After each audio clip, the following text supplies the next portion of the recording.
자, 오늘 아침에는 이제 여호수아서를 이제 함께 살펴보도록 하겠습니다. 여호수아서는 성경의 이제 여섯 번째 책입니다. 모세오경 다음에 이제 기록이 되어 있는데요. 모세오경은 우리가 이제 알고 있다시피 창출, 레민신, 그래서 이제 다섯 권의 책이 모세오경이고요. 모세오경에 이어서 이제 여호수아서가 이제 기록이 되는데, 이 여호수아서는 이제 어떤 내용이냐면, 이스라엘 백성들이 이제 이집트에서 이제 종살이를 하게 되었거든요. 굉장히 오랜 기간 동안 종살이를 하게 되었는데, 이제 이 하나님께서 이 전능하신 능력으로 이집트 땅에서 이제 구출을 해 주십니다.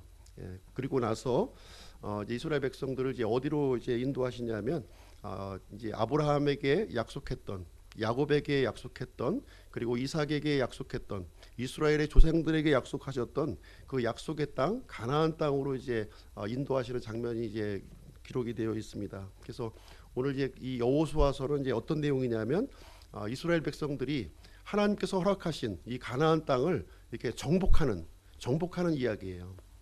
전쟁하는 이야기입니다. 전쟁의 책입니다. 전쟁. 하나님께서 약속으로 주셨지만 그냥 이렇게 거저 주시는 것이 아니라 전쟁을 해서 이렇게 소유하도록 이렇게 마련을 해 주셨습니다. 그래서 가나안 땅 정복하는 이야기가 이제 여호수아서로 이제 되어 있고요. 이 여호수아서는 총 이제 1장부터 24장까지 이렇게 구성되어 있는 거예요. 1장부터 24장까지. 그래서 크게 이제 여호수아서는 이제 세 부분으로 우리가 나눌 수가 있는데, 첫 번째는 이제 이 가나안 땅을 정복하는 전쟁 이야기가 이렇게 기록이 되어 있고요. 그 다음에는 이 전쟁을 해서 승리했으니까 이 승리한 땅을 이렇게 분배하는 이야기가 또 기록이 되어 있어요. 그리고 나서 맨 마지막 부분에는 여호수아가 이제 나이가 많이 이제 들었거든요. 나이가 많이 들어서 이제 이스라엘 백성들에게 죽기 전에 고별 메시지, 이 모세가 이스라엘 백성에게 이제 고별 메시지를 한 것처럼, 여호수아도 이 모세와 같이 이렇게 이스라엘 백성들을 위해서 고별 메시지 하는 이제 이야기로 이렇게 구성이 이제 되어 있습니다. 그래서 오늘은 이제 전반기 부분 이제 정복하는 이야기를 이제 함께 살펴보게 될 텐데요. 정복하는 이야기는 1장부터 12장까지로 이제 되어 있어요. 근데 이 정복하는 이야기도 두 부분으로 나누어지는데, 정복하기 위해서는 이제 우리가 준비를 해야 되잖아요. 준비하는 과정이 1장부터 5장까지 되어 있는 거예요. 그리고 6장부터 12장까지가 전쟁하는 이야기예요. 그러니까 어떻게 보면은 준비하는 그 기간이 절반이고, 그리고 정복하는 기간이 또 절반으로 이렇게 구성되어 있습니다. 그래서 우리가 어떤 일을 할 때에도 준비하는 것이 매우 중요한 거예요. 준비하는 것. 예, 실행하는 단계가 있기 전에 충분히 준비가 되어 있으면 실행은 굉장히 손쉽게 이렇게 진행이 되는 건데, 준비가 안 되면 전쟁도 할 수 없고, 또 전쟁을 하더라도 패할 수밖에 없는 거예요. 그래서 이제 하나님께서는 여호수아서를 이렇게 전체적으로 구성하면서도 준비하는 기간을 5장에 걸쳐서 이렇게 하게 됩니다. 그래서 이 이스라엘 백성들이 이제 가나안 땅에 이렇게 들어가서 1장부터 5장까지 내용은 어떤 내용이냐면, 이제 정탐을 해요. 정탐. 두 명의 정탐꾼을 이렇게 보내 가지고서 첫 번째 성이 이제 어디냐면 여리고성인데, 여리고성을 이제 정탐하는 장면이 이제 기록이 되어 있고, 그래서 우리가 잘 아는 거기서 여리고성에 거주했던 라합이라고 하는 여인이 여기서 등장을 하게 되는 이야기가 이제 여호수아에서 이제 나오고 있는 것입니다. 그다음에 이제 이 언약궤, 이 성막에 있는 언약궤를 이렇게 메고서 요르단강을 이제 건너는 이야기, 도하하는 이야기가 또 기록이 되어 있고요. 그리고 나서 이제 이 길갈에 도착을 해서 할례를 지키고, 그다음에 유월절을 지키는 이야기가 1장부터 5장까지가 쭉 이제 진행이 되면서, 이제 마침내 6장으로 돌아가게 되면 이제 여리고성을 이제 공격하는 장면이 이제 이어지게 되는데, 오늘 읽은 얘기는 7장이죠. 7장. 7장을 우리가 이해하기 위해서는 6장을 좀 알아야 되는 거예요. 첫 번째 전쟁, 여리고성을 이제 정복하는 이야기가 6장에 기록되어 있고, 거기에 이어서 바로 연결되는 이야기가 7장의 이야기로 이제 구성이 되는 그런 내용이 이제 되겠습니다. 그래서 6장이 우리가 잘 알고 있는 여리고성을 이제 전쟁하는 이야기가 이제 기록이 되어 있습니다. 이것은 이제 가나안 땅에 들어가서 이제 첫 번째 전투예요. 첫 번째 그 이스라엘 백성이 가나안 족속과 이제 행하는 첫 번째 이제 전투하는 장면이 되겠습니다. 근데 이 전쟁이 참 말도 안 되는 전쟁이에요. 보면은 이제 6장 내용을 한번 쭉 읽어보시면 알겠지만 참 누가 봐도 비상식적인 비정상적인 그 이제 전투가 이제 진행이 되고 있는데 이 여리고성이 이제 그 굉장히 아주 그이 난공불락의 성이라는 거예요. 난공불락의 지금 이게 이그 고고학자들에 의해서 지금 이제 발견이 되고 있는데요. 이 난공불락의 성이 이제 어떤 성이냐면 굉장히 그 성벽이 굉장히 두껍게 되어 있는 거예요. 어느 정도 두께로 되어 있냐면 5m까지는 석벽으로 이렇게 쌓았어요. 석벽으로 돌로 이제 축대를 쌓듯이 5m를 이제 석벽으로 쌓았고 그 다음에는 7m 높이를 진흙으로 또 쌓은 거예요. 진흙벽돌로 이렇게 쌓아서 굉장히 높은 벽돌을 이렇게 쌓았고요. 그러면서 이제 이 성벽이 하나가 아니라 두 개예요. 두 개. 외벽이 있고 내벽이 또 있는 거예요. 그래서 외벽이 이렇게 그 12m, 13m 되는 성벽을 이렇게 세웠고 그 다음에 이제 이 외성벽 안으로 해서 이제 구릉으로 해서 이제 경사진 구릉으로 이렇게 한 상당히 그 이 사람이 거주할 수 있는 충분한 공간을 두고서 이렇게 그 구릉지대를 이렇게 또 만들어 놨고요. 그러면서 내성벽이 또 이제 기록이 되어 있는데 이 내성벽도 보게 되면은 7m 높이로 이렇게 또 세운 거예요. 그러니까 전면에는 12m의 성벽, 그다음에 구릉지대가 있고, 그다음에 내벽으로는 7m 성벽을 또 다시 쌓아오는 이중으로 이렇게 구성이 되어 있고요.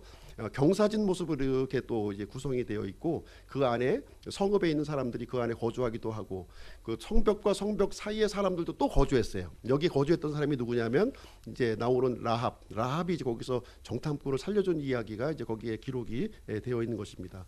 그래서 이 성을 공격해서 정복한다고 하는 거는 불가능한 거예요. 그 높은 곳에서 이제 이 장대한 사람들이 거기 또 있었고 공격하는 사람들 이제 이 하고 있는 상황이었는데 그래서 이제 이스라엘 백성들이 이제 인원수가 몇 명이냐 장정만 60만 명이라고 성경이 이제 기록이 되어 있어요. 그래서 60만 명의 그 이 군사들이 여리고성을 삥 둘러가지고 포위를 하고 있는 그런 상황이 되겠습니다. 근데 워낙 이 성벽이 높으니까 이 사람들은 이제 메뚜기 같이 보이는 그런 이제 시점이 되겠고 이 성을 이제 정복을 해야 되는데 하나님께서 이 여리고성을 너희들에게 주겠다고 약속을 해주십니다. 그러면서 이제 한 가지 명령을 내려주시는데 어떤 명령을 내려주냐면 말도 안 되는 명령을 내려주시는 거예요. 말도 안 되는 명령. 이 이스라엘 백성들로 하여금 이 성벽을 하루에 한 번씩 돌라는 거예요. 이렇게요. 예, 언약궤를 메고 뒤에서는 이제 제사장들이 양각불을 불면서 이제 행진을 하는 거죠. 행진을 하면서 성벽을 한 바퀴 돌아라 이렇게 얘기를 하는 거예요. 그래서 하루에 한 바퀴씩 도는데 6일 동안 도르라고 얘기하는 거예요. 6일 동안 이 성벽을 돌아라. 그리고 7일째에 가서는 이제 7바퀴를 도르라고 또 얘기하는 거예요. 7바퀴를 도는데 처음에 6일 동안 도를 때는 아무 소리도 안 하고 입을 다문 채 침묵 행진을 이렇게 하게 되고요. 마지막 7일째 7바퀴를 돌고 마지막에 가서는 이제 이 나팔 소리와 함께 와 하고 외치는 우리 광화문에서 막 외치는 소리 있었잖아요. 그런 것처럼 와 외치는 소리가 나게 되는데 그렇게 되면 이 굳건했던 여리고성이 한순간에 납작하게 이제 무너져 내릴 것이다. 이렇게 하나님께서 말씀하신 거예요. 그래서 참 이 명령을 하시는 하나님도 참 희한한 하나님이시고 또 이 명령을 그대로 수행하는 이스라엘 백성도 참으로 희한한 백성인데 희한한 이 명령에 그대로 순종을 해서 이스라엘 백성들이 이제 그 명령에 순종하는 이야기가 6장에 이제 기록이 이제 되어 있는 그런 내용이 되겠습니다. 그러면서 이제 이 하나님께서는 이 여리고성을 이제 첫 열매로 받으시겠다는 거예요. 이 여리고성을. 그래서 이제 첫 열매는 온전히 하나님께 받아들여지기 위해서는 어떻게 되냐면 완전히 불로 태워야 되는 거예요. 우리가 번제연물 아시잖아요. 번제연물이 하나님 앞에 바쳐지기 위해서는 완전히 태워야 되는 거예요. 제한 없이 태워야 되는데 이 여리고성은 이 하나님의 소유이기 때문에 이 여리고성을 하나도 남기지 않고 진멸하라고 지금 이제 하나님께서 엄명을 내리셨고, 만약에 이 저주받은 물건을 누구든지 이것을 취하게 되면 그 사람을 이제 이 하나님께서 이제 심판하시겠다고 하는 이 말씀을 이제 해주게 되면서 이스라엘 백성들이 이제 다 순종을 해가지고 이제 그 여리고성을 그러니까 이 그대로 실행을 했더니 이루어진 거예요. 희한하게 와 했더니 그냥 그 웅장했던 그 성벽이 우르르 다 무너지면서 이스라엘 백성들이 이제 이 경사가 졌으니 그 건너가기가 얼마나 좋아요. 이 높은 성벽이 납작하게 돼 버리니까 더 올라가기 좋아가지고 다 올라가서 그냥 그 여리고에 살고 있었던 아마 한 15만 명 정도 되는 이제 그 거주민들이 살았는데, 그 거주민들을 다 이제 그 어린아이부터 노인에 이르기까지 모든 사람들을 다 진멸하고, 또 거기에 있는 소와 가축과 그 양들도 다 진멸하고, 그 사람들이 그 갖고 있었던 가옥과 그 물건들도 다 진멸하고 다 불태워 버리는 그 일을 이제 진행하게 되는 내용이 이제 기록이 이제 되어 있습니다. 참 놀라운 일이 이제 생겨난 거죠. 이런 일이 이제 현실로 일어나니까 이스라엘 백성들의 사기가 그냥 엄청나게 올라간 거예요. 이제 이런 식으로 이 그 하나님께서 우리와 함께 해주시면 이제 이 가나안 땅 그 정복하는 것은 이제 시간 문제다. 얘기하면서 이제 그런 일을 이제 하게 되었습니다. 그러면서 이제 이어서 이제 오늘 7장을 우리가 읽었는데요. 7장 1절을 한번 보시겠습니다. 7장 1절 이제 두 번째 전투가 이제 그 두 번째 정복할 성이 이제 나오는데, 두 번째 정복을 하기 전에 7장 1절에 보시게 되면 하나님께서 이제 특별한 말씀으로 여기 시작하는 장면이 여기 기록이 되어 있어요. 제가 한번 읽어드리겠습니다. 그러나 이제 벗이죠. 이제 그러나 하면은 좀 뭔가 좀 이제 전반에 진행됐던 것과는 상황이 다른 이제 내용이 진행된다 이렇게 보시면 되겠고요. 이스라엘 자손이 저주받은 물건으로 인해 범법하였으니 이는 유다 지파에 속한 세라의 증손이요 삽디의 손자요 갈미의 아들인 아간이 저주받은 물건 중에서 취하였기 때문이라. 주의 분노가 이스라엘 자손을 향해 타오르느니라. 이렇게 기록하고 있어요. 하나님의 이 전능하신 능력으로 이제 여리고성을 정복했음에도 불구하고 거기에 이제 이 흠이 있다고 하는 사실을 이제 하나님께서 언급하시고 있는 거예요. 이 아간이라는 사람을 언급하고 있는데, 이 아간이라고 하는 사람을 굉장히 좀 뭐라 그럴까 좀 구체적으로 지금 언급하고 있어요. 그들의 이제 조상까지 언급해서 올라가고 있는데, 유다 지파에 속한 이 사람이었다는 거예요. 이 아간이라고 하는 사람이. 그래서 유다 지파는 우리가 알다시피 이제 야곱의 네 번째 아들입니다. 그리고 가나안 땅을 정복하는 데 있어서 아주 강력한 지파, 12지파 중에서 강력한 지파 이제 두 지파를 이제 들 수가 있는데, 유다 지파와 에브라임 지파를 들 수가 있는데, 유다 지파에 속한 이 사람이었다 하는 것을 이제 강조하고 있는 부분이 되겠습니다. 그리고 이제 유다는 이제 이 첫 번째 본부인을 통해서 이제 세 명의 아들을 이제 낳았지만은 이제 그 아들이 죽는 바람에 지금 이제 두 번째 부인을 이제 며느리를 또 아내로 삼지요. 그러면서 이제 아들을 또 두 아들을 이제 낳게 되는데, 베레스와 이제 세라를 낳게 되는데, 베레스와 세라 중에서 이 세라의 후손이라는 거예요. 이 아간이. 첫 번째 이 베레스를 통해서는 이제 그리스도의 이런 그 계보가 쭉 이어지게 되는데, 그리스도의 계보에 속하지 않은 이 세라의 계보에 속한 이 사람이었다 하는 것을 또 이제 얘기를 하면서, 그 다음에 삽디라는 사람이 또 나오고, 갈미의 아들 아간이었다 이렇게 얘기하면서 그 아간은 굉장히 명문 가문의 이런 집안에 속한 이런 사람이었다 하면서, 근데 이 사람이 이제 그 저주받은 물건을 이렇게 도둑질을 했기 때문에 하나님의 분노가 이렇게 불타올랐다 지금 얘기를 해주고 있으면서, 이제 두 번째 전투가 이제 이어지는 장면이 이제 이루어집니다. 두 번째 전투가 이제 어떤 내용이냐면은 이제 그 아이성을 이제 점령하는 사건이에요. 아이성은 이제 우리가 그 우리말로 이렇게 보더라도 영어로 이제 AI인데 그냥 아이 같은 성이다 이렇게 보시면 될 것 같아요. 아이 같은 성이에요. 그냥 여리고성에 비교해서 볼 때는 10분의 1밖에 안 되는 성이에요. 그냥 이 불과 이제 한 15,000명 거주민이 이제 가지고 있고, 그러니까 이제 뭐 실제 전투할 수 있는 인원은 뭐 2-3천 명 정도밖에 안 되는 아주 자그마한 성인데, 여리고성은 좀 이제 이렇게 그 좀 낮은 지대에 이렇게 있었고요. 거의 이제 요르단과 이렇게 인접해 있는 그 해발 예, 아래쪽 부분에 있었고 반면에 이 아이성은 어디에 있었냐면 한 1000m 고지에 있었던 거예요. 물론 작은 성이긴 했지만 1000m 고지에 있는 그런 작은 성이었고 그래서 그러다 보니까 이제 여호수아가 정탐꾼을 이렇게 보내가지고 저 성을 어떻게 점령할까 이렇게 이제 궁리를 해봤더니 진짜 쬐끄만 성인 거예요. 이 큰 10배나 되는 성을 우리가 무찔렀는데 저까지 성 뭐 우리가 진짜 식은죽 먹기로 이제 그 하지 않겠냐 싶어가지고서 군사 한 3,000명만 보내도 저성은 너끈하게 우리가 좀 제압을 할 수 있을 것입니다. 얘기하면서 하나님께 기도도 하지 않고 그냥 이렇게 감행을 하는 장면이 기록이 되어 있어요. 그래서 3,000명의 군사를 이끌고 가서 이제 아이성을 팍 쳐버리니까 어떤 일이 생겨났습니까? 예, 웬걸 이거는 완전히 뭐 그 상당히 이 강한 그 모습을 이제 보여주게 되었고요. 예, 끔찍한 패배를 이제 당하게 됩니다. 예, 끔찍한 패배의 장면이 기록이 되어 있어요. 그래서 이스라엘 백성 군사들이 36명이 이제 죽게 되고 이스라엘이 아주 큰 위기감, 더 이상 이제 전쟁을 할 수 없는 그런 그 중대 귀로에 이제 서게 되는 그런 일이 이제 이어집니다. 그래서 여호수아는 이런 그 끔찍한 상황을 가지고 하나님 앞에 나아가서 기도를 하는 거예요.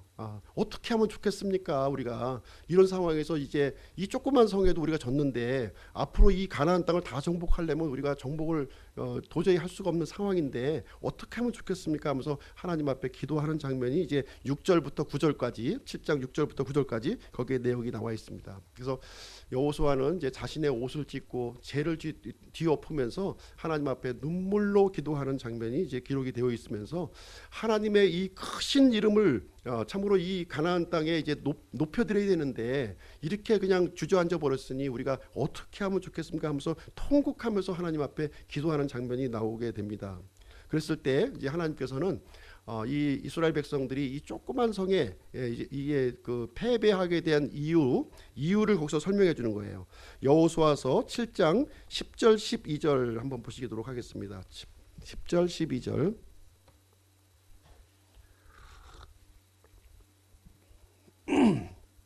제가 읽어드릴게요. 주께서 여호수아에게 이르시되 너는 일어나라. 어찌하여 이같이 얼굴을 대고 엎드렸느냐. 이스라엘이 죄를 짓고 또 그들이 내가 그들에게 명령한 내 언약을 어겼나니 그들이 저주받은 물건 중에서 취하여 도둑질하고 또 숨기고 그것을 자기들의 물건 가운데 두었느니라.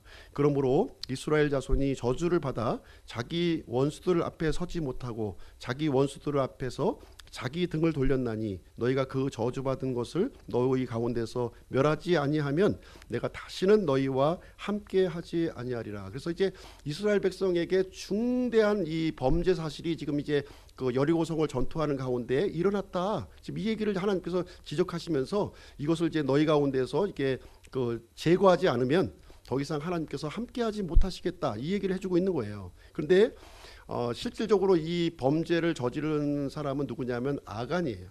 아간인데 지금 이스라엘 전체가 지금 죄를 지었다고 이렇게 얘기하면서 이스라엘 전체에게 하나님의 이 그 어떤 그 이 징계가 임하고 있다고 하는 사실을 여기서 이제 알려주고 있습니다. 그래서 이스라엘 전체가 이 하나님의 이 징계로부터 벗어나기 위해서는 어떻게 해야 되느냐?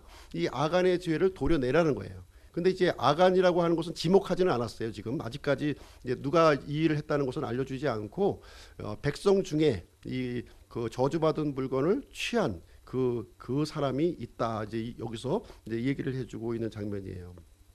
그래서 하나님께서는 이제 이 죄를 이제 이 장본인을 제거하지 않으면 이스라엘 전체에게 죄를 계속해서 물게 될 것을 이제 얘기를 해주면서 이 끔찍한 죄인이 누군지 이 끔찍한 죄인을 색출하는 방법을 알려주는 거예요. 색출하는 방법. 아주 희한한 방법으로 또 알려주세요. 이 아간이 그랬어 이렇게 얘기하면 되는데 하나님께서는 이 아간을 이제 색출하는 방법을 이제 동원하는데요. 어떤 방법을 동원하냐면 이제 제비뽑기를 하라는 거예요. 제비뽑기. 지금 이제 아시다시피 이스라엘은 몇 명입니까? 거의 200만 명이 이제 되는 숫자예요. 그 숫자가 있는데 그 중에서 범인을 이제 색출하는데 제비뽑기를 이제 하는 거예요.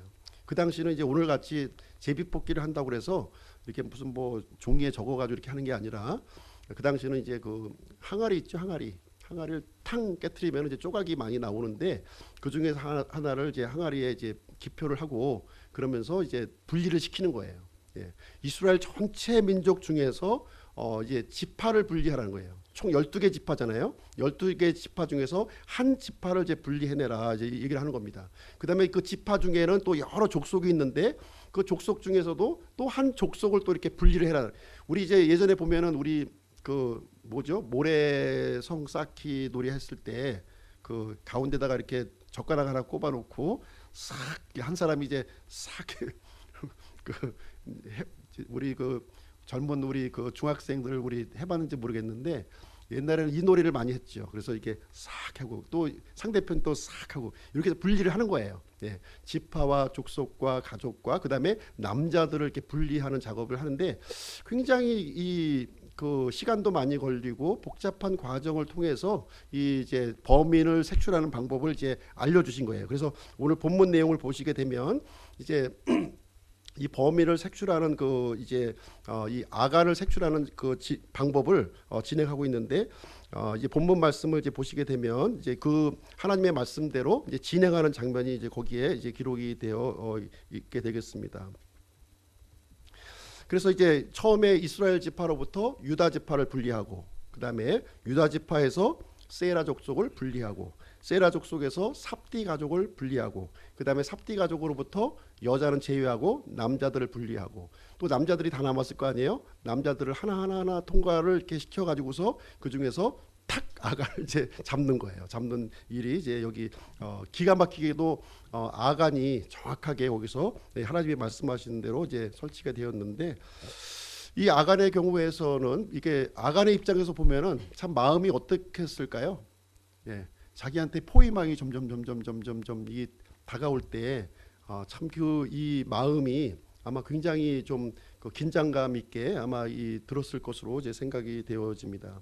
근데 이 구절을 통해서 우리가 알게 되는 것은 무엇이냐면 이 아간이 여러 가지 기회를 주어줬음에도 불구하고 끝까지 이 그 하나님의 기회를 거절했다는 것을 여기서 이제 우리에게 알려주고 있는 내용이 되겠습니다. 그래서 아간은 자신이 지은 죄가 완전 범죄, 완전 범죄라고 생각한 거예요. 아무도 모르겠지. 이렇게 생각을 하고서 끝까지 이 기회 그 순간을 거절하게 되는 모습을 이제 우리에게 알려주고 있습니다. 사실 하나님께서는 기다리고 계셨던 거지요. 이렇게 한 지파 한 가족 이렇게 그 할 때마다 하나님께서는 아간에게 돌아올 수 있는 기회를 주었지만 이 아간은 그 돌아올 수 있는 기회를 점점점 이게 그 박탈당하는 그런 상황을 우리에게 알려주고 있습니다. 민수기 32장 23절에 보면 너희 죄가 너희를 찾아낼 줄 분명히 알라 이렇게 얘기하고 있어요.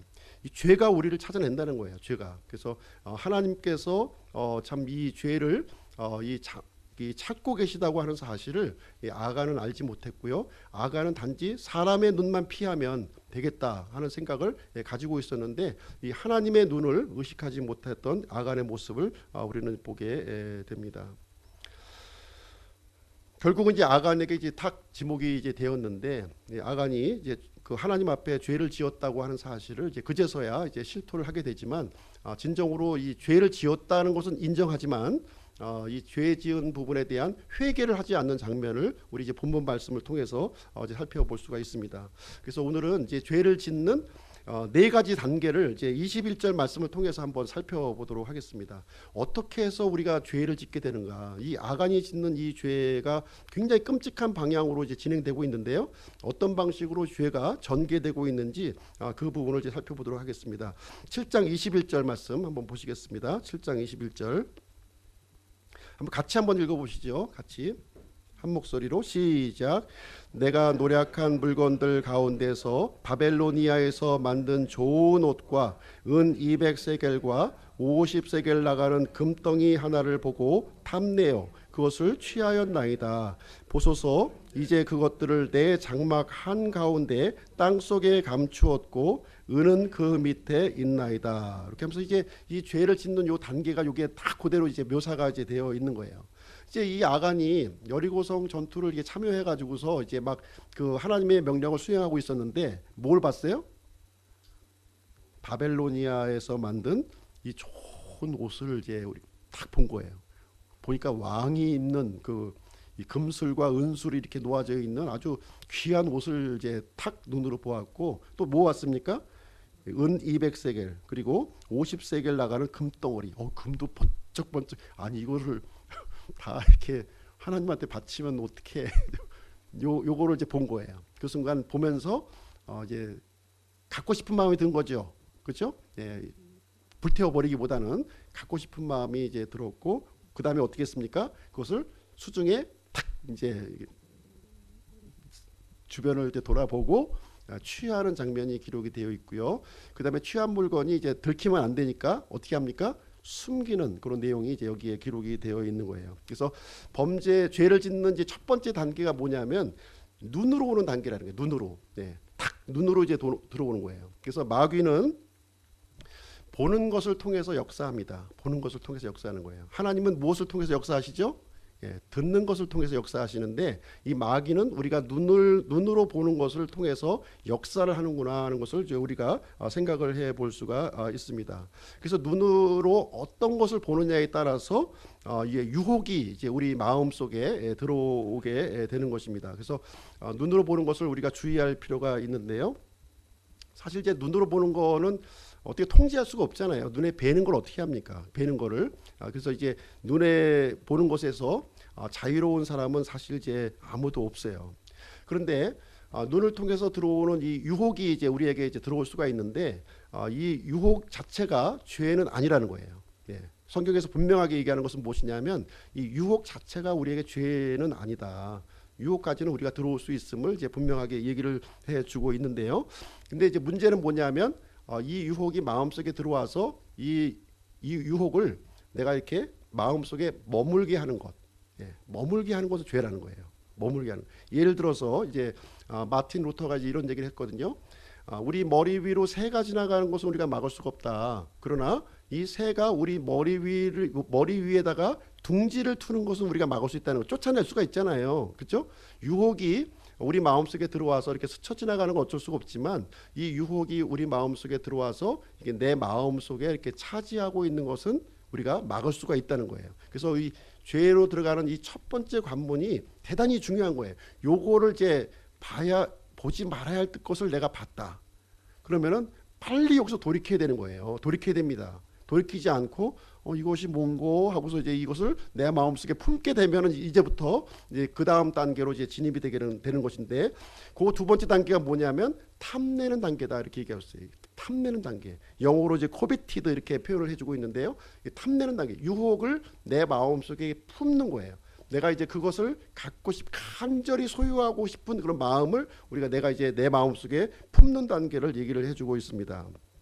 그래서 눈을 통해서 들어온 이 유혹을 통제하지 못하는 상태, 내가 스스로 통제하지 못하는 상태가 이 탐내는 이 마음을 이제 우리에게 설명해주고 있는데, 이 마귀는요 이렇게 우리의 연약한 부분을 잘 알고 있어요. 그렇죠? 연약한 부분을 잘 알고 있어서 공략을 합니다. 때로는 이렇게 이 아간과 같이 금덩어리를 가지고, 또 때로는 이 쾌락을 가지고, 때로는 여자를 가지고, 때로는 취미생활을 가지고 우리에게 연약한 부분을 우리에게 공격을 해오고, 그 마음 속에 그것을 이제 품을 수 있도록 이렇게 유도를 한다고 하는 사실을 우리는 보게 됩니다. 그래서 아간은 이 저주받은 물건, 분명히 하나님께서 저주받은 물건이라고 말했음에도 불구하고 그것을 눈으로 보았고요, 또 그 마음 속에 품었다 이렇게 얘기를 하고 있습니다. 그 다음에 이제 이 마음속에 품었던 아간은 이제 세 번째 단계로 진입을 하게 되는데요. 이 세 번째 단계는 뭡니까? 행동으로 옮기는 거예요. 행동으로 옮기는 단계를 이제 이게 실행의 단계로 이제 들어가는 것인데요. 그래서 이게 마음속에 우리가 탐심을 품게 되면 이것을 숨길 수가 없어지는 거예요. 숨길 수가 없어지고 어떤 일을 이제 모색하게 되는데 적절한 시간을 모색하고 적절한 방법을 모색을 하는 거예요. 그래도 최소한의 양심은 있다 보니까 사람의 눈은 피해야 될 거 아니에요. 그렇기 때문에 시간과 그 장소를 모색하는 쪽으로 이제 나가게 됩니다. 성경에 보시게 되면 우리 마음 속에 미움을 품게 되면 미움이 이렇게 자꾸 잘하잖아요. 그러면 이제 행동으로 이게 나타나는데 이 다툼으로 나타나고 결국은 사람을 살인하는 것까지 이렇게 발전된다는 것을 얘기를 해주고 있습니다. 그리고 우리 마음 속에 음행을 품으면 이것이 또 이렇게 발달이 되어서 간음하는 쪽으로 우리가 이제 발전이 되고 있는 그런 세 번째 단계를 진입하게 됩니다. 그래서 아간은 자기 마음 속에 품었던 이 탐심을 이제 실행에 옮긴 거예요. 실행에. 가져야겠다는 마음을 가졌고 탁 취했다고 이제 이렇게 얘기를 해주고 있습니다. 그래서 바벨로니아에서 만든 이 좋은 옷 그리고 은 200세겔 50세겔 나가는 이 금덩어리를 탁 이제 취하게 되었습니다. 그리고 이 취한 거를 이제 마지막 단계로 넘어가게 되는데요. 이 취한 거를 이제 숨기는 거예요. 하이드, 숨기는 겁니다. 감추는 그 일을 이제 진행하게 되는 것을 보게 됐습니다. 어디에 감췄나요? 아간이 자기 장막 밑에. 이 장막 밑에 감추기 위해서는 혼자 할 수 있는 일은 아니죠. 그렇죠? 그 가족까지 사실 속이기가 쉽지가 않습니다. 그래서 부부는 일심동체이기 때문에 그 남편의 이 범죄를 이 막아야 됨에도 불구하고 이 아간의 죄를 이제 같이 이렇게 동참을 해서 같이 장막 속에 이렇게 감추는 그 자녀들까지 아마 또 가세가 했던 것 같아요. 자녀까지. 참 누가 생각이 나긴 하는데 이게 그 남편이 이렇게 잘못하게 되면 이것을 이제 아내가 이제 막든가 아니면 자녀들이 막든가 이렇게 해야 되는데 이 아간의 가족은 어떻게 됐냐면 아주 그냥 그 똘똘 뭉쳤어요. 이 그 아내와 그 자녀들이 똘똘 뭉쳐가지고서 장막을 걷어내고 그 안에 아주 깊숙하게 아무도 볼 수 없는 그 공간에 이제 감추는 모습을 이제 여기서 기록이 되어 있습니다. 그래서 이제 숨기는 그 이 절차가 다양한 방법으로 나타나는 거예요. 이 숨기는 게. 이 아간 같은 경우 장막 속에 숨겼는데요. 어떤 사람은 이제 이 과정을 거짓말을 또 하기도 하고요. 또 어떤 사람은 이 일을 위해서 사람을 살인하게도 하고 또 어떤 사람은 이 증거를 또 인멸하는 작업을 또 진행하게 되고요. 또 어떤 사람은 또 아주 간악한 방법으로 희생양을 또 삼아요. 희생양을 또 끄집어내 가지고 그 사람을 대신 이렇게 죄를 뒤집어 쓰도록 이렇게 하는 경우도 있고요. 또 어떤 사람은 이렇게 또 위조를 합니다. 위조도 하고 거짓 증인을 이제 세우기도 하고 또 궁극적으로는 오리발 작전으로 가는 거죠. 나는 몰라 하면서 이제 오리발 작전으로 나가는 그런 특징들을 이제 보여주고 있습니다. 이게 죄인의 마지막 단계의 모습을 보여주고 있는 내용이 되겠습니다. 근데 아간은 이 모든 절차들을 하나님께서 보신다고 하는 사실을 몰랐다는 거예요. 하나님께서 보신다고 하는 사실을 몰랐습니다. 성경에 보시게 되면 요 비슷한 예가 또 이제 그 성경에 기록돼 있어요. 어디에 기록돼 있냐면 아담과 이브가 이제 하나님께서 금지하신 선악과 먹지 말라고 그랬잖아요. 하나님이 먹으면 반드시 죽는다 얘기했는데 선악과를 먹을 때 이 범죄의 단계가 그대로 이렇게 이제 재현되고 있는 모습을 우리는 보게 됩니다. 하나님께서 먹지 말라는 선악과를 이제 아담과 이브가 보았지요. 본 것은 죄입니까 아닙니까? 본 것은 죄가 아니에요. 본 건 죄가 아닌데 본 다음에 이 아담과 이브는 어떻게 했습니까? 뱀의 말을 듣고 탐했습니다. 그거를 탐내었다. 아주 탐스러운 나무이므로 이렇게 이 기록이 되어 있는 거예요. 그 다음에 어떻게 했습니까? 이 탐스러운 마음을 마음속에 품으니까 실행의 단계로 넘어가는 거예요. 그것을 딱 따먹고 자기만 먹는 게 아니라 부부는 일심동체니까 남편까지 줘서 같이 공범으로 이렇게 만들어 놓게 됩니다. 그 다음에 또 어떻게 했나요? 아담과 이브는 가렸죠. 자기 앞치마로 자기를 가리고 또 이제 이 하나님으로부터 숨어서 나무 뒤에 이렇게 숨는 작업이 이제 기록이 되어 있습니다. 또 이 동일한 내용이 이제 또 어디에 기록되어 있냐면 다윗의 예를 통해서도 우리가 또 찾아볼 수가 있어요. 이 다윗이 이제 그 전쟁을 하러 이제 쭉 다 나갔는데 왕이 예전 같으면 그 진두지휘를 해야 되잖아요. 그런데 이제 이 그 군사들을 다 내보내고 왕은 홀로 궁정에 머물러 있었다. 이렇게 이제 사무엘하 11장에 보면은 이제 기록이 되어 있어요. 이 궁정에 머물러서 이렇게 밤에 이제 이 잠이 안 오니까 이제 그 싱숭생숭하기도 하고 이렇게 가을 밤이 또 이렇게 깊어가고 이제 그때 다윗의 시기는 이제 막 그 씨를 뿌리던 그런 봄철이었어요. 봄철. 예. 봄철이면 또 싱숭생숭한가? 하여튼 뭐 철을 가리지 않는데 봄이면 봄인대로 싱숭생숭하기도 하고 가을이면 또 가을이대로 싱숭생숭하고 또 여름이 되면 또 더워서 싱숭생숭하고 또 깊어가는 또 겨울밤이 되면 겨울밤대로 싱숭생숭한 게 사람의 마음이잖아요. 그래서 어쨌든 다윗은 잠이 안 와서 이제 한번 이게 그 발코니 쪽으로 쭉 거닐러 가는데 이 그 휘영청 밝은 그 이 달빛 아래에서 한 여인이 목욕을 하고 있는 거예요. 목욕.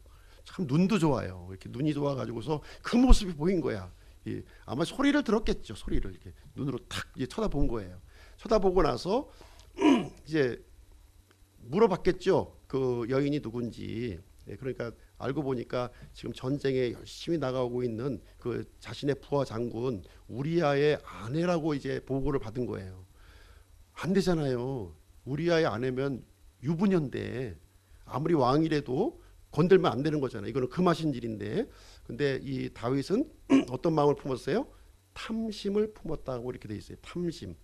간절히 원하는 마음을 먹었고요. 이 탐심을 품게 되면 어떻게 됩니까?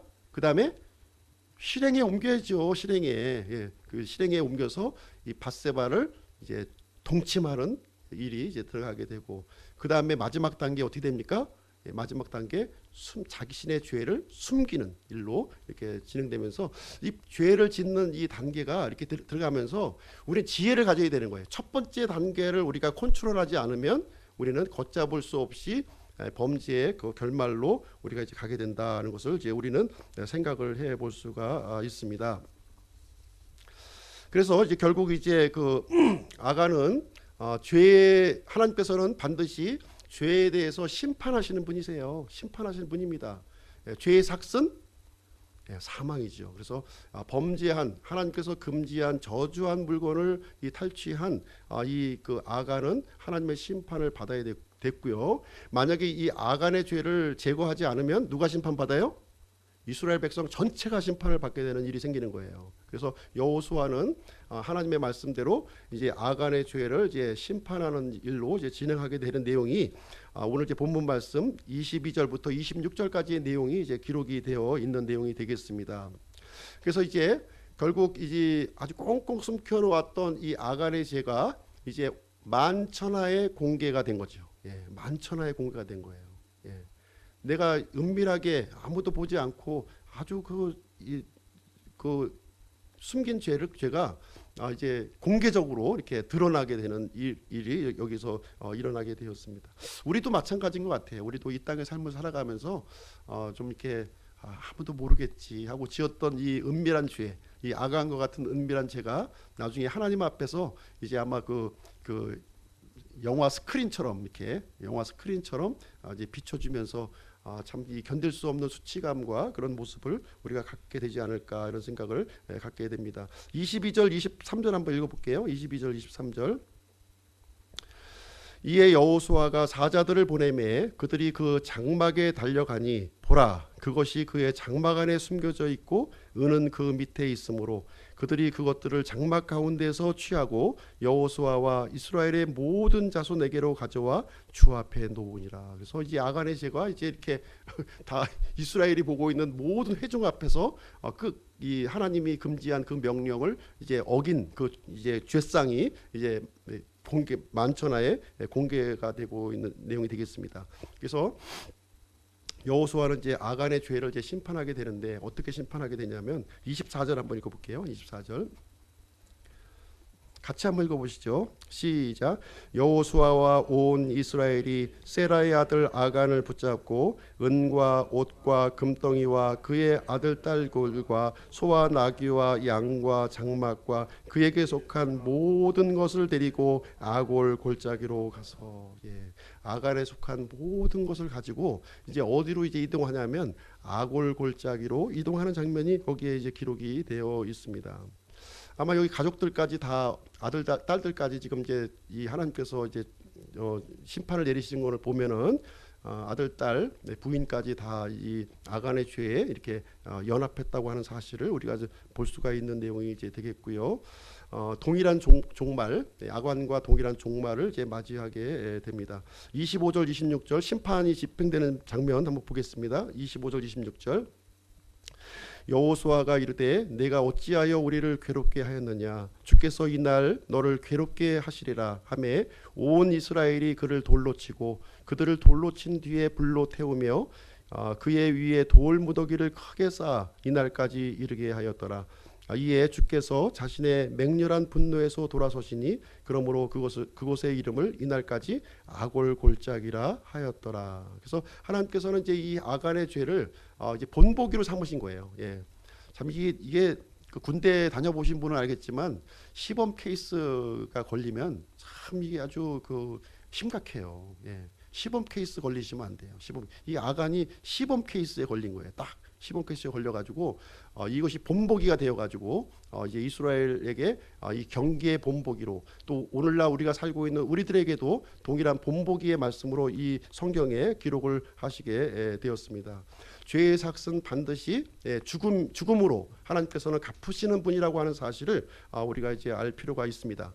그래서 이 아골골짜기라고 하는 뜻이 무슨 뜻이냐면 괴로움을 준다는 거예요. 괴로움. 예, 괴로움의 골짜기라는 거예요. 고통의 골짜기가 된 거예요. 예, 죄의 그 짐을 이렇게 짓고 갈 때에 하나님으로부터 이렇게 징계와 또 이렇게 심판, 멸망을 받게 되는 이 괴로움을 이제 여기 상징하는 그 내용이 아골골짜기로 지금 이제 되어져 있습니다. 그래서 회개하지 않은 죄인들은 이 아골골짜기에 이렇게 하나님의 심판을 받게 되고 돌무더기에 쌓이게 되는 이런 결과를 참혹한 결과를 맞이하게 된다 하는 것을 가르쳐주고 있고요. 그래서 이 아골골짜기는 두 가지 의미를 갖는 거예요. 두 가지 의미를 갖습니다. 첫 번째 의미는 뭐냐면 회개하지 않는 이 아간에게는 저주의 장소인 거예요. 그렇죠? 그리고 이스라엘 백성의 또 입장에서는 이 아간의 죄를 이제 도려냈잖아요. 그렇죠? 아간의 죄를 도려냈기 때문에 이스라엘 백성의 입장에서는 이제 거룩함의 장소가 되었다는 겁니다. 그래서 멸망한 사람에게는 이 저주의 장소가 되겠지만 이 그 죄의 근본적인 요소들을 이렇게 제거한 사람에게는 거룩함의 장소가 되었다는 이중적인 의미가 이 아골골짜기를 가지고 있습니다. 그래서 우리는 이제 선택을 해야 되는 것이죠. 이 아골골짜기를 저주의 장소로 만들 것이냐 아니면 이 거룩함의 장소로 은혜의 장소로 우리가 만들어야 될 것이냐 하는 것을 우리에게 알려주고 있습니다. 그래서 우리는 하나님 앞에 우리가 지은 죄에 대해서 회개하고 거룩함을 되찾는 그런 아골골짜기가 되어야 될 줄로 생각을 합니다. 그래서 성경을 보시게 되면 이 아골골짜기가 이제 두 번 언급이 되어 있어요. 여기에 이제 언급이 되어 있고 그 다음에 이사야서에 한번 기록이 되어 있고 호세아서에 한번 기록이 되어 있는 거예요. 하나님께서 이 저주의 장소 아골골짜기를 이제 새로운 골짜기로 하나님께서 바꿔주시는 장면이 나옵니다. 한번 이사야서 65장으로 한번 가서 보실게요. 이사야서 65장.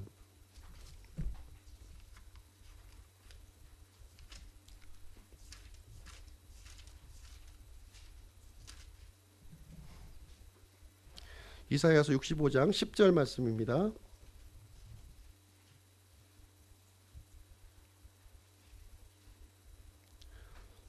네, 903페이지고요. 903페이지 같이 한번 읽겠습니다. 시작. 샤론은 양떼의 우리가 되고 아골골짜기는 소떼가 눕는 곳이 되어 나를 찾은 내 백성을 위한 곳이 되리라. 그래서 이 이사야서 65장은 어떤 내용이냐면 천년왕국의 그 시대를 지금 이제 언급하고 있는 내용이 되는데 이 저주의 장소 아골골짜기가 지금 소떼가 눕는 장소라면 어떤 장소예요? 푸른 초장이 쫙 깔려져 있는 이 풍요로운 땅으로 변모가 되었다고 하는 사실을 여기서 알려주고 있습니다. 한 말씀 더 볼게요. 호세아서를 한번 보겠습니다. 호세아서 조금 뒤로 넘기셨어요. 호세아서 2장 15절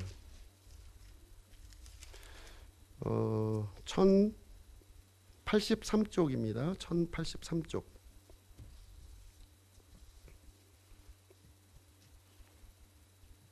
같이 한번 읽어볼게요. 시작. 또 그때부터 그녀의 포도원을 그녀에게 주며 아골골짜기를 소망의 문으로 주리니 그녀가 어렸을 때와 이집트 땅에서 올라오던 날에 하던 것 같이 거기서 노래하리라. 아골골짜기가 어떻게 되었다고요? 아골골짜기가 소망의 골짜기가 되었다 이렇게 기록하고 있습니다. 그래서 이 내용은 어떤 내용을 의미하냐면 예수 그리스도의 십자가를 우리에게 예표하고 있는 말씀이 되겠습니다. 지금 이제 여리고성과 지금 이제 예루살렘 사이에 그 놓여져 있는 이 그 긴 계곡이 있는데요. 그 긴 계곡이 이제 이 기드론 시내로 쭉 연결되는 이 골짜기가 바로 이제 아골 골짜기가 되겠습니다. 이 아골 골짜기 이 아골 골짜기에서 예수님께서 우리 이 아간과 같은 이 죄를 지었던 영원히 멸망을 받고 저주받고 심판받을 수밖에 없는 우리 사람들을 위해서 대신해서 그 죄를 대신해서 저주가 되어 주시고 대신해서 그 심판을 받아 주심으로 말미암아 우리를 저주에서 풀어 주셨고요.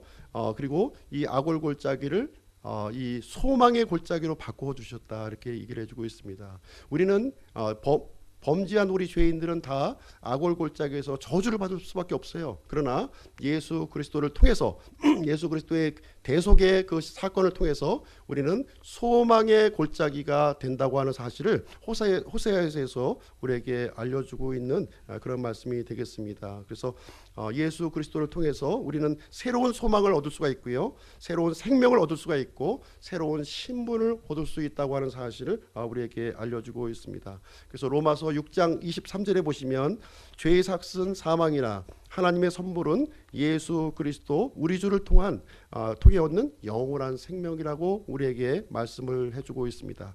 영원히 저주받을 아골 골짜기에 가서 묻혀 있을 수밖에 없는 우리들을 위해서 예수님이 대신 죽어주심으로 말미암아 우리에게 소망의 문을 이렇게 열어주셨음을 우리에게 알려주고 있습니다. 그래서 예수님을 의지함으로 예수님을 통해서 우리는 은혜의 골짜기로 들어갈 수 있게 됩니다. 그래서 하나님께서는 우리 지금 살고 있는 우리들을 위해서 다시 한 번의 기회를 주고 계시는 거예요. 다시 한 번의 기회. 아가는 그 기회를 찾지 못했어요. 끝까지 거부하고 멸망의 길을 갔습니다. 그러나 다시 한 번 기회를 준 우리가 이제 하나님께서 보내주신 이 구원의 길 앞에서 우리가 회개하고 나아갈 때에 하나님께서는 우리에게 소망의 골짜기로 만들어 주신다 하는 것을 우리에게 가르쳐 주고 있는 그런 내용이 되겠습니다. 그래서 우리 기쁨 침례교회 성도님들은 이 죄에서 승리하는 우리 기쁨 침례교회 성도님들이 되시기를 주님의 이름으로 간절히 축원드립니다. 기도하고 마치도록 하겠습니다.